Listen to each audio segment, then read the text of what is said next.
नमस्कार शेतकरी मित्र, आपल्या मी फार्मर युवराज काळे हवामान अंदाजमध्ये आपल्या सर्व शेतकरी मित्राचे सगळे स्वागत करतो. शेतकरी मित्र, तर आपण हे पाहता का, हे सूर्याच्या भोवती खळ आहे. हे पहा, हे चौकोन खळ आहे सूर्याच्या भोवती. आपण हे पहा, असं निरीक्षण करून बघा, हे खळ आहे सूर्याच्या भोवती. आणि या खळ्याचा पावसाचा असा अंदाज असतो, सव्वा महिना तरी पाऊस लागण, अगर सव्वा महिना तरी पाऊस उघडन. आणि हा पाऊस 3 दिवसामध्ये जर पाऊस नाही आला तर थोडी पावसाची परिस्थिती बिकट राहते. परंतु एक खळ केल्यानंतर सव्वा महिना पाऊस लागतो असा सव्वा महिना पाऊस उघडतो. हे अशा पद्धतीने या खळ्याच्या पूर्वीपासून असे म्हण आलेले आहे, सव्वा महिना पाऊस लागतो किंवा सव्वा महिना पाऊस उघडतो. तरी शेतकरी मित्र, आपण पाहतात हे अशा प्रकारे खळ आहे ते. तर सध्या हे पहा खळ, हा बघा, हे आपल्याला दिसत असेल. हा बघा, हे खळ,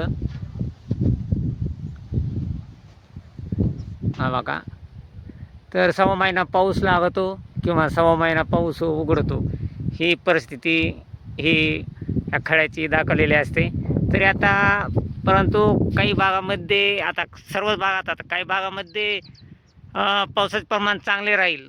तर सर्वच ठिकाणी ज्या ज्या भागात पावसाला सुरुवात होईल लवकर, त्या भागात 3 दिवसामध्ये त्या भागात पावसाची ही चांगली परिस्थिती राहील. आणि ज्या भागात पावसाचे प्रमाण हे काहीच पाऊस येणार नाही 3 दिवसामध्ये, अशा ठिकाणी पाऊस हा शेतकरी मित्र काय होतं आहे की पावसाचे प्रमाण हे कमी असते. शेतकरी मित्र, तरी सध्या मी माझ्या शेतात आहे आणि हे मी आत्ताच आपल्या फेसबुकवर पाहिलं सूर्याच्या भोवती खळ, आणि मी लगेच सूर्याकडे निरीक्षण केलं असता सूर्याला खळं दिसलं. शेतकरी मित्र, तर पाय हे पूर्वीपासून आहे आपल्या कुणाला पूर्वजांना कुणाला आपण विचारून देखील पहा का, तर जर हे खळ केल्यानंतर 3 दिवसात पाऊस येतो आणि जर नाही आला तर त्या भागामध्ये पावसाचे प्रमाण कमी असते.